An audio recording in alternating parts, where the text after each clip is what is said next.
Hello, আজকে আমরা ionic equilibrium চ্যাপ্টারের অসওয়াল্ড ডাইলিউশন ল সম্পর্কে জানব। কিন্তু সেটা জানার আগে আমাদেরকে জানতে হবে আয়োনাইজেশন কনস্ট্যান্ট সম্পর্কে। আয়োনাইজেশন কনস্ট্যান্ট আমরা অ্যাসিড, বেস, ওয়াটারের ক্ষেত্রে ব্যবহার করি এবং যদি সল্ট থাকে সেখানে আমরা হাইড্রোলিসিস কনস্ট্যান্ট ব্যবহার করি। ঠিক আছে, দেখো এখানে আমি একটা স্ট্রং অ্যাসিড নিয়েছি। স্ট্রং অ্যাসিড কীভাবে ডিসোসিয়েট হয়? স্ট্রং অ্যাসিড এখানে দেখো ডিসোসিয়েট হচ্ছে এইচ প্লাস সিএল মাইনাস। আমি এইচের একটা স্ট্রং অ্যাসিড এখানে এইচ প্লাস সিএল মাইনাসে ডিসোসিয়েট হয়ে যাচ্ছে। ঠিক আছে, পুরোপুরি ডিসোসিয়েট হয়ে যায়। মানে আমি যদি 100টা এইচ সিএল নিই তাহলে আমার প্রায় 100টাই এইচ প্লাস উৎপন্ন হবে এবং প্রায় 100টাই সিএল মাইনাস উৎপন্ন হবে। কিন্তু আমি যদি কোনো উইক অ্যাসিড নেই তাহলে কী হবে? আমি এখানে কি অ্যাসিটিক অ্যাসিড নিয়েছি CH3COOH, সেটা কী হবে? H plus plus CH3COO minus উৎপন্ন হলো। মানে এটা দেখো রিভার্সিবল প্রসেস কেন এখানে? কারণ আমরা যদি এখানে ধরো 100টা যদি অ্যাসিটিক অ্যাসিড নিই তখন হয়তো আমার কখনো পাঁচটা হয়তো এইচ প্লাস উৎপন্ন হবে, 5টা CH3COO মাইনাস উৎপন্ন হবে, মানে পুরোপুরি ডিসোসিয়েট হবে না। ঠিক আছে, আচ্ছা, কোনো কিছুর ইকুইলিব্রিয়াম কনস্ট্যান্ট পাওয়ার জন্য ইকুইলিব্রিয়াম কনস্ট্যান্ট সমান আমরা লিখতে পারি প্রোডাক্ট বাই রিঅ্যাক্ট্যান্ট। তেমনি অ্যাসিডের ডিসোসিয়েশন হওয়া বা আয়োনাইজড হওয়ার জন্য কি ব্যবহার করি আমরা? এই ইকুইলিব্রিয়াম কনস্ট্যান্টকে আমরা KA বলি। ঠিক আছে, সেই KAটাই হচ্ছে আয়োনাইজেশন কনস্ট্যান্ট। কি বললাম?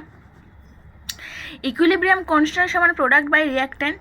অ্যাসিডের আয়োনাইজড হওয়া বা ডিসোসিয়েশন হওয়ার জন্য আমরা সেখানে KCর জায়গায় আমরা KA লিখে দিই। তাহলে KA এখানে কি আমাদের আয়োনাইজেশন কনস্ট্যান্ট। ঠিক আছে, আচ্ছা, এবার ধরো কোনো আমরা স্ট্রং অ্যাসিড নিচ্ছি। স্ট্রং অ্যাসিডের ক্ষেত্রে কি আয়োনাইজেশন কনস্ট্যান্ট থাকবে না। কেন? কারণ দেখো স্ট্রং অ্যাসিডের ক্ষেত্রে তো কোনো ইকুইলিব্রিয়ামই এস্টাবলিশড হবে না, কারণ এটা কি একদিকেই রিয়াকশান হচ্ছে, এটা কোনো রিভার্সিবল প্রসেস নয়। তাই এক্ষেত্রে আমরা কে এর কথা বলতে পারি না।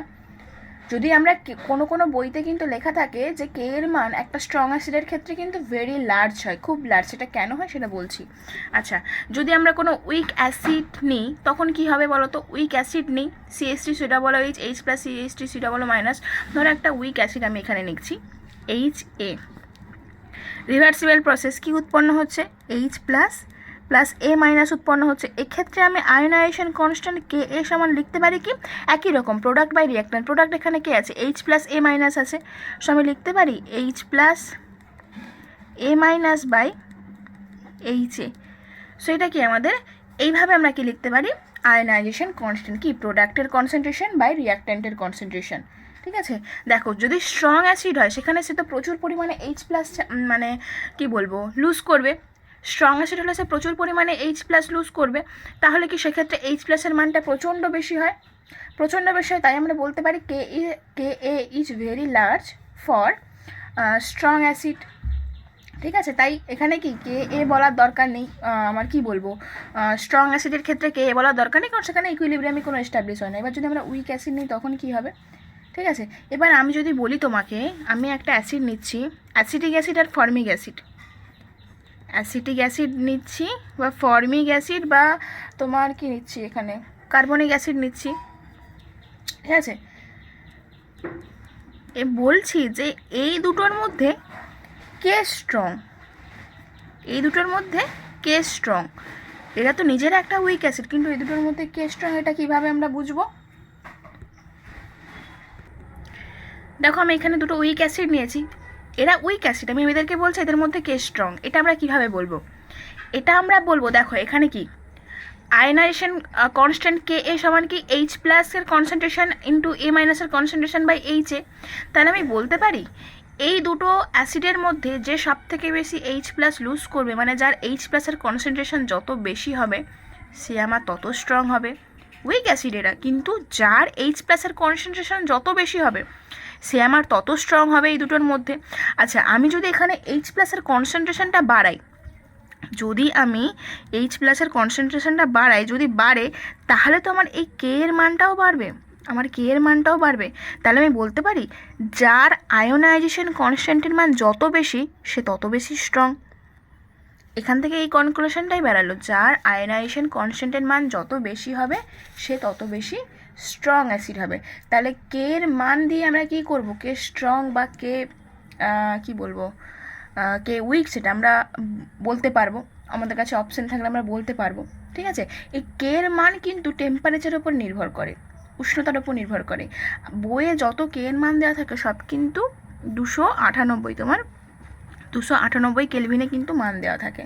যদি উষ্ণতা পরিবর্তন করা হয় তখন কিন্তু কে এর মান পরিবর্তন হয়ে যাবে। তাই আমাদেরকে দেওয়া থাকে, যদি কোশ্চেনও না থাকে, প্রায় 298 কেলভিনে আমাদের কি বলা থাকে, আমাদেরকে ধরে নিতে হবে যে ওটা 298 কেলভিনে নেওয়া হয়েছে রুম টেম্পারেচার।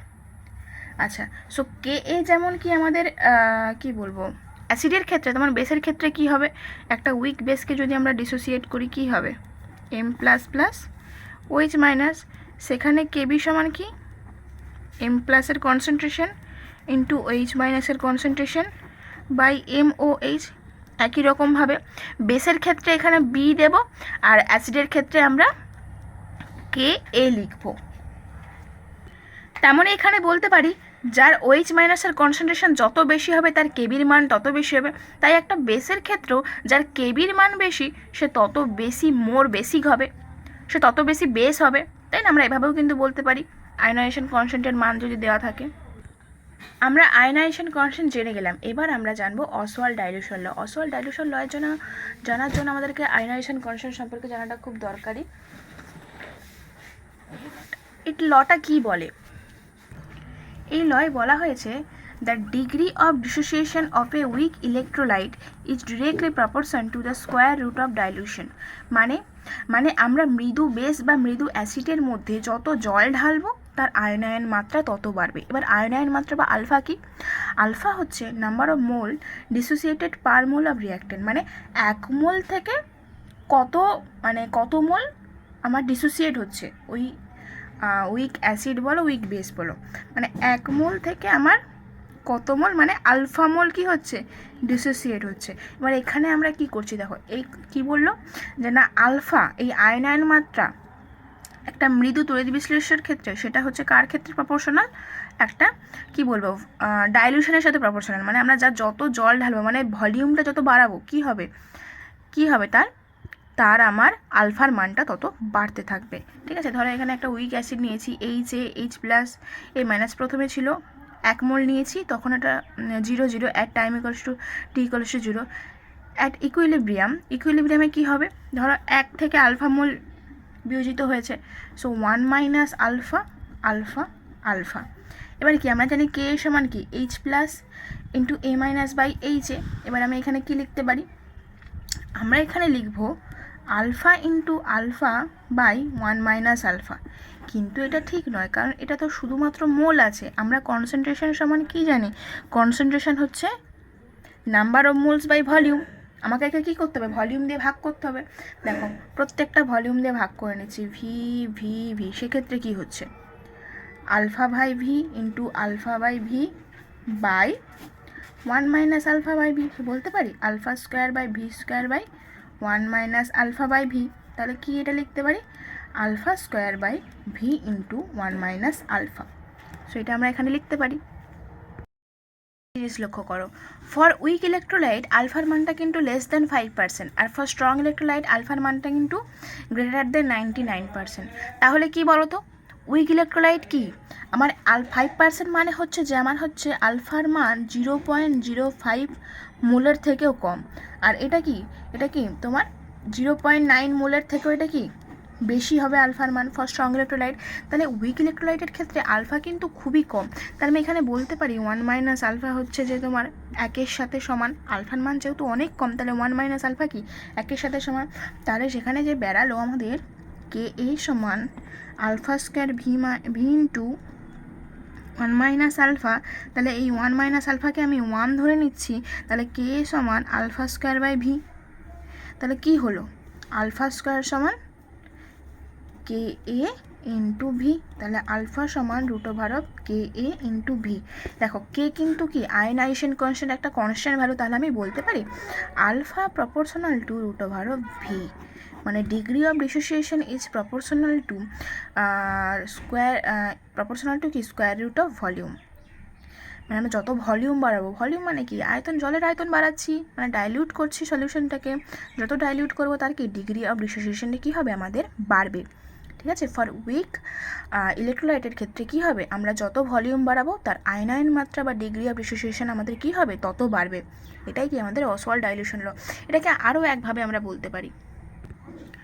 আর কিভাবে বলতে পারি দেখো, আমরা এইচকে কি এইচ-এ ডিসোসিয়েট করছি, H plus plus A minus, equilibrium আছে, কারণ এটা কি একটা উইক ইলেকট্রোলাইট।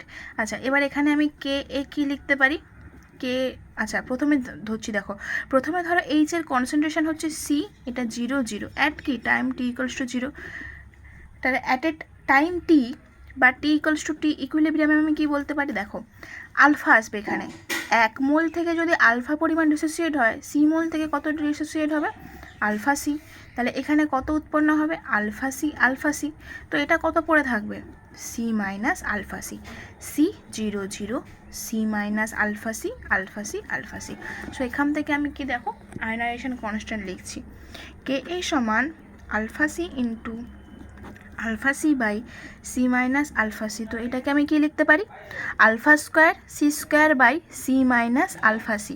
তো এখান থেকে আমি সি কমন নিচ্ছি, ঠিক আছে, alpha square C square by C common নিলে 1 মাইনাস আলফা, সি সি কাটবে, তো কী হবে, C alpha square by 1 minus alpha. আবার একটা জিনিস দেখো, উইক ইলেকট্রোলাইটের ক্ষেত্রে আলফার মান খুব কম, তাই 1 মাইনাস আলফাকে আমি কি করতে পারি, অ্যাপ্রক্সিমেটলি 1ই ধরতে পারি। তো আমি এখানে লিখতে পারি কে এ সমান সি আলফা স্কোয়ার বা আলফা স্কোয়ার সমান কে এ বাই সি, বা আলফা সমান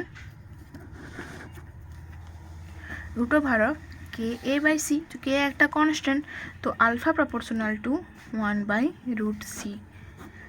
তার কনসেন্ট্রেশন আমরা যত বাড়াবো তার আয়নায়ন মাত্রা তত কমবে। সি তো কনসেন্ট্রেশন, আমরা যদি কনসেন্ট্রেশন বাড়াই তাহলে তার আয়নায়ন মাত্রা কী হবে, কমবে। তাহলে কি degree of dissociation is inversely proportional to square root of concentration. এটাই কি আমাদের অসওয়াল্ড ডাইলিউশন ল। এবার আমরা কিছু অ্যাপ্লিকেশন দেখব, একটা কোশ্চেন সলভ করলে আমরা ভালোভাবে বুঝতে পারবো। একটা কোশ্চেন সলভ করছি, চলো দেখো এই কোশ্চেনে আমরা সলভ করার চেষ্টা করবো। এই কোশ্চেনে কী আছে, the dissociation constant of CH3COOH is 1.8 into 10⁻⁵ at 298 kelvin. Degree of dissociation and H3O plus concentration in it 0.1 molar solution. মানে আমাকে আলফার মানটা বের করতে বলেছে আর আমাকে H3O প্লাসের মানটা বের করতে বলেছে, ঠিক আছে। দেখো কীভাবে বের করব, আমরা প্রথমে অ্যাসিটিক অ্যাসিডকে ডিসোসিয়েট করব। আমরা যখন অঙ্ক করব একদম প্রথম থেকে শুরু করব, তাহলে আমাদের প্র্যাকটিস হয়ে যাবে। কীভাবে হতে দেখো, এখানে H plus plus CH3COO minus আমার উৎপন্ন হবে।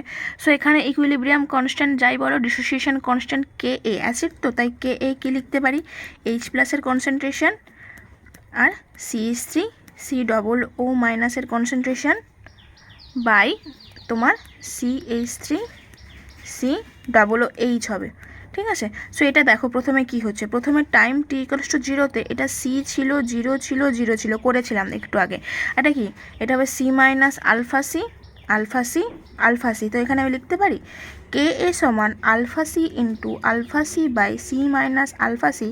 ক্যালকুলেট করলে কী বেরোচ্ছিল, C alpha square by 1 minus alpha. এবার আলফার মানটা অনেক কম, কেন, ফর উইক ইলেকট্রোলাইট, তাই 1 মাইনাস আলফাকে আমরা অ্যাপ্রক্সিমেটলি 1 ধরেছি, তাহলে এটা কি বলতে পারি, সি আলফা স্কোয়ার। তাহলে এখানে আলফা সমান কি, root over of K A by C. এবার কে এর মান কত দেওয়া আছে এখানে, 1.8 ইন্টু 10⁻⁵, আর সি কত 0.1 মোলার। এবার আমরা কি বের করব, আলফার মানটা, ডিগ্রি অফ ডিসোসিয়েশনটা বের করছি। দেখো কে এ কত আছে আমাদের, হচ্ছে যে তোমার এখানে কি কে এর মান আর সি এর মানটা বসাচ্ছি। দেখো কী হচ্ছে, এখানে হচ্ছে 1.8 ইন্টু 10⁻⁵ বাই 0.1। তো এই মানটা ক্যালকুলেট করলে আমাদের আসবে 1.3 ইন্টু 10⁻²। এবার এইচ প্লাসের কনসেন্ট্রেশন চেয়েছে, H3 প্লাস H প্লাস একই ব্যাপার, H প্লাস কি আলফা সি। সো এখানে কি H3, এখানে করছি আমি এই জায়গাটা করে নিচ্ছি, H3O প্লাসের কনসেন্ট্রেশন হচ্ছে আলফা ইন্টু সি। আলফা কত 1.3 ইন্টু 10⁻², আমাদের এক্ষুনি বেরালো, আর সি হচ্ছে 0.1। সো এখানে আমাদের বেরাবে 1.3 ইন্টু 10⁻³ মোল পার লিটার কনসেন্ট্রেশন চেয়েছে। সো এইভাবে আমরা কিন্তু কোশ্চেনগুলো সলভ করব।